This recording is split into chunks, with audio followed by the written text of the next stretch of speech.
চীন সফর থেকে ফিরে পররাষ্ট্র উপদেষ্টা তৌহিদ হোসেন বলেছেন বাংলাদেশিদের চিকিৎসায় নতুন গন্তব্য চীনের কুনমিং হতে পারে। চীনকে ভিসা ফি কমানো এবং প্রক্রিয়া সহজ করার আহ্বান জানিয়েছেন তিনি। একই ঘটনা আমরা মালয়েশিয়া বা থাইল্যান্ডেও দেখেছি যে এই ধরনের সুবিধা পাওয়ার জন্য চেষ্টা চলছে। আচ্ছা ডাক্তার জাহেদ, আপনি তো ডাক্তার মানুষ বা পড়েছেন ডাক্তারিতে, মানে সুচিকিৎসা নিতে দেশের বাইরেই যেতে হবে, এই আর্জিটা যত দেখছেন আপনি, দেশের চিকিৎসা ব্যবস্থা ভালো করার জন্য বা দেশে আরও ভালো হাসপাতাল করার জন্য সেই রকম প্রচেষ্টা কি আপনার চোখে পড়েছে?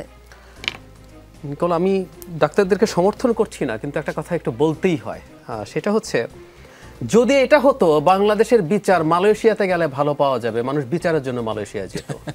যদি এমন হতো বাংলাদেশের পুলিশিং ইন্ডিয়ায় গেলে ভালো পাওয়া যাবে, ওখানে যেত মানুষ। What I am trying to say, একটা দেশের পুরো সিস্টেম যখন ধ্বংস হয়ে যায়, কিছুই আর ঠিক নেই।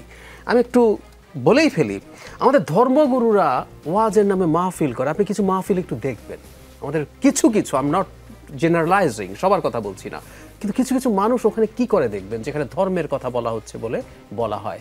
সো একটা সোসাইটির পচন না সব কিছুকে পচিয়ে ফেলে। আমাদের ভালো পুলিশ নেই, আমাদের ভালো ডক্টরস নেই, ভালো টিচার্স নেই।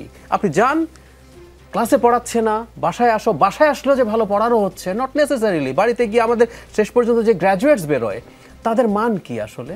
আমি প্রচুর বিজনেস পিপলকে বলতে শুনেছি, যে আমরা প্রায় বলি ইন্ডিয়া শ্রীলঙ্কার লোকজন এসে এত টাকা ইনকাম করে নিয়ে চলে যায়।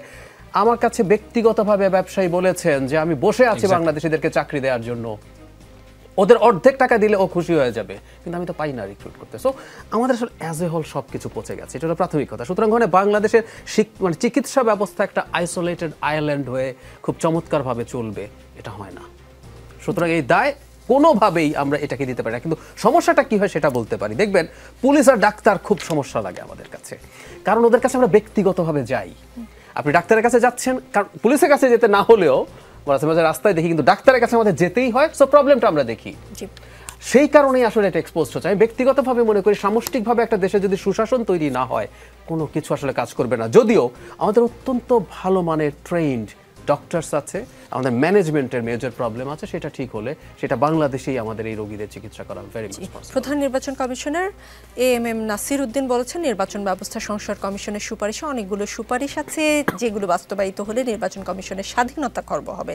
28 জানুয়ারি ইউরোপীয় ইউনিয়নের রাষ্ট্রদূত মাইকেল মিলারকেও তিনি বলেছেন যে ইসির স্বাধীনতা খর্ব হোক, এটা আমরা চাই না। আপনি নির্বাচন ব্যবস্থা সংস্কার কমিশনের সদস্য, ইসিকে পরাধীন কেন করতে চাচ্ছেন আপনারা? স্বাধীন বলতে উনি যা বুঝিয়েছেন, এরকম স্বাধীনতা আসলে মানে ইসি না। একটা বাংলাদেশের মতো একটা দেশে এই যে সংবিধান সংস্কার কমিশন আমাকে একজন মানে সিভিল সোসাইটির মানুষ হিসেবে ডেকেছিলেন, সেখানে আমরা আসলে মূল আলাপটা কি করি, বা আমি একটু পেছনে যাই, মানে ম্যাগনা কার্টা হয়েছিল কেন? এই রাজা, তোমার হাতে সব ক্ষমতা থাকা যাবে না, তুমি আইন বানাবা, তুমি বিচার করবা, তুমি শাস্তি দিবা, তুমি ধরে আনবা, আইন প্রয়োগ করবা, সব হতে পারে না, রাজারও হাত বাঁধতে হবে। আমরা প্রধানমন্ত্রীর এই স্বাধীন রাখতে চাই না, তাই না? তো সেখানে আমরা ইসি পুরো স্বাধীন হবেন, এটা কেন মনে করছেন? আমি একটু দর্শকদের উদ্দেশ্যে বলি, আমরা আসলে একটা ওভারসাইট কমিটির কথা বলেছি, যেটা পার্লামেন্ট, আমাদের তো হাসিনার পার্লামেন্ট দেখছি না, আমরা ভবিষ্যতে একটা ডেমোক্রেটিক পার্লামেন্ট দেখব, যেখানে সব দলের সদস্য মিলে একটা কমিটি হবে। সেই কমিটিটা ইসি সারাক্ষণ না গলাবে, ইসি নিজের মতো কাজ করবে, কিন্তু ইসি তার দায়িত্ব পালনে কোথাও কি করেছে না করেছে, ভুল করছে কিনা, তার দায়িত্বের সমস্যা হচ্ছে কিনা, এগুলো সব মুহূর্তে না, এগুলো কোনো একটা নির্বাচনের পর ধরুন এই ব্যাপারগুলো তো কাউকে একটু দেখার চেষ্টা করতে হবে। এবং এখন যেটা আছে নির্বাচন কমিশন, এগুলো ধরুন আইন মন্ত্রণালয় এর এদিকে থাকবে, তো যদি সেটা হয়ে থাকে ওভারসি করার জন্য বলছি, এগুলোর সমস্যা হবে। আমরা একটা কমিশনের কথা বলছি, এবং একটা ডেমোক্রেটিক রাষ্ট্রের বেসিক কথা হচ্ছে চেকস অ্যান্ড ব্যালেন্স। একটা উইংকে, একটা ইনস্টিটিউট আরেকটাকে, একটা কমিশন আরেকটাকে চেকস অ্যান্ড ব্যালেন্সের মধ্যে রাখবে, সেটা তো থাকা উচিত বলে আমি মনে করি।